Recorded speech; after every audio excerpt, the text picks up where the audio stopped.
Hello, my name is Adrian Salbuchi. I'm speaking to you from Buenos Aires in Argentina, and I wanted to talk to you about the financial crisis. Everybody seems to be talking about the global financial crisis, but I want to show you, based on our experience in Argentina, that there is no global financial crisis. What you are suffering in the first world is an irreversible, global, systemic meltdown. There's no way of saving it. You might think, well, this is a little bit exaggerated, but I want to show you that based on our experience, perhaps we know better. I have here a coin which is 1 Argentine peso. This will buy you, well, it'll hardly buy you a bus trip in downtown Buenos Aires. And yet, if I were to go to 1970, in 1970, this little coin would have purchased you Argentina 4 or 5 times after another. Why? Because since January of 1970, we have undergone 4 major monetary changes where they've knocked off zeros on our currency, 13 zeros to be exact. So this would be worth 10 trillion pesos from that time. And 10 trillion pesos at that time would have probably bought you Argentina 3 or 4 times over. That's inflation. Actually, that's hyperinflation. So when we hear about your inflationary concerns and everything, we've seen that, we've done that. We've been through the whole thing. We've been through inflation, hyperinflation, systemic banking meltdowns, currency changes, debt bond swaps, mega debt bond swaps, financial armoring, banking holidays, freezing of bank accounts, just about everything you can possibly imagine referring to a nation's total breakdown of its monetary, banking and financial systems. So based on our experience, if you were to say, well, what should we do in the United States and in Europe? I would say go to the bank and get your money out fast. Repeat, go to your bank and get your money out fast. And buy anything. Buy an apartment, buy a house, buy a lot, buy anything. Buy gold, buy a car. Because you see, the whole global financial system, which I have called it, or I would like to call it, extreme capitalism, to differentiate it from social capitalism, from constructive capitalism, is really a flawed model. And it's a flawed model basically because finance has usurped a place that does not correspond to it above the real economy. In other words, the financial system, the financial institutions are way above the real economy, when it should always be the other way around.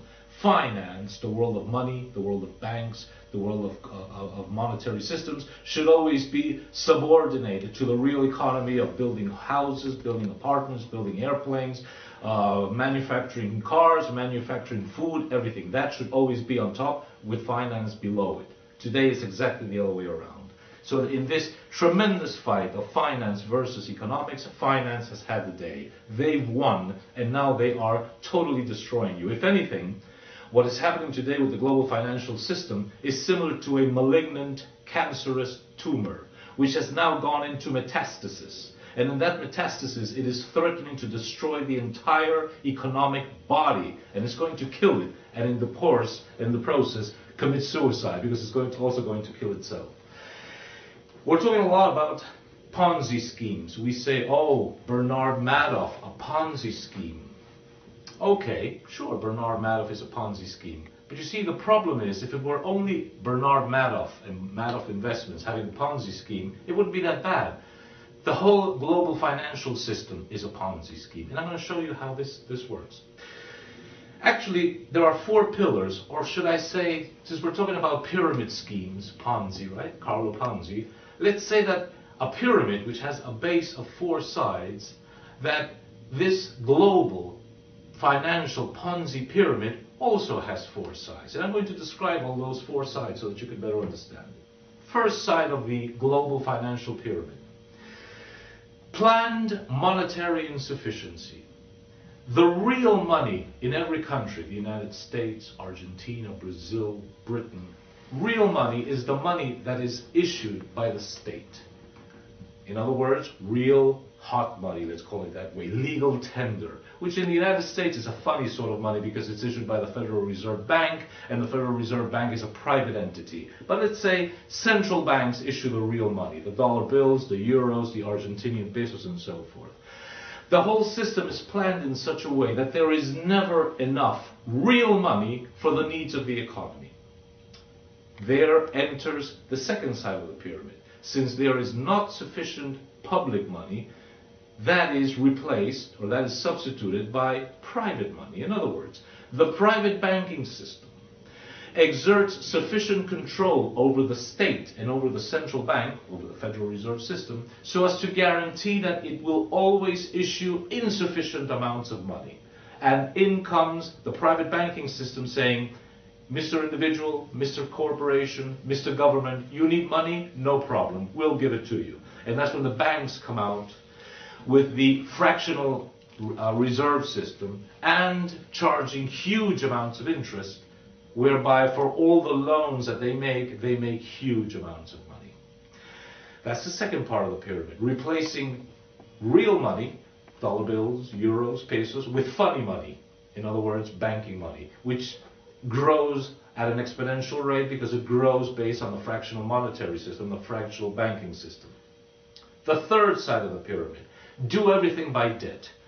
Consumers are always indebting themselves. Do everything with a credit. Do everything with a loan. If an individual wants something, no problem, have it on credit. If a corporation needs to build a new headquarter or a new manufacturing assembly line, no problem, do it on credit. If the government has to do something in Argentina, in the United States, no problem. Just get yourself nicely indebted with all the major private banks.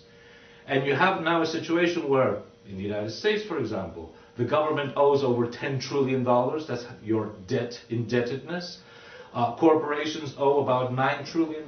Individuals owe about another $9 trillion. My country, Argentina, the state is indebted in over $300 billion. And our individuals are also indebted. Everybody's indebted. Everywhere in the world, individuals, corporations, states, everybody owes money. And the key question is, owes money to who? Why is the entire planet indebted to somebody? And the funny money thing is particularly dangerous because it has grown enormously. We all talk about the derivatives market. Let me give you a little bit of information that came out in the New York Times last September. 20 years ago, there was no derivatives market. In 2002, the derivatives market had grown to $102 trillion. And as of September 2008, when the crisis broke out, the derivatives market was $531 trillion. Do you realize that $531 trillion is 10 times the world's gross domestic product and 40 times the gross domestic product of the United States? Do you realize that funny money has swamped completely the real economy? And that is where your problem is. And the amounts are so huge that there's no way anybody can stop it. There's no Obama bailout plan. There's no Federal Reserve bailout plan. There's no G20 bailout plan. The amounts are just too big. So the third part of the pyramid, as I was saying, is everybody lives on debt. And the fourth part of the pyramid is the one that we Argentinians are experts on. And I would call it privatizing the profits, socializing losses. Because since the whole thing is a model, and a model can be predicted how it will react, we know that when this Ponzi scheme is growing, there's money all over the place, there's easy loans, easy credit, everybody makes money, everybody in quotes, and when this is growing, the whole system is planned in such a way that the channels for the huge profits will go to the private bankers, it will go to the private shareholders, it will go to all the people that they want to go to. When it gets to a point where this is just going to explode, as happened to you on 15 September of 2008, and the whole thing starts collapsing, a new set of channels is activated. And all the losses are socialized. Just as the profits were privatized to the people who they want to privatize them to, when the whole thing blows down and starts imploding and collapsing, that is socialized via taxpayer bailout plans or via the Federal Reserve issuing trillions of dollars of fake money, which means the entire planet is paying for it. Why do we know about this more than you guys know about it? Easy. Because we've been through it. I'm 56 years old and I've lived through 3 of these crises.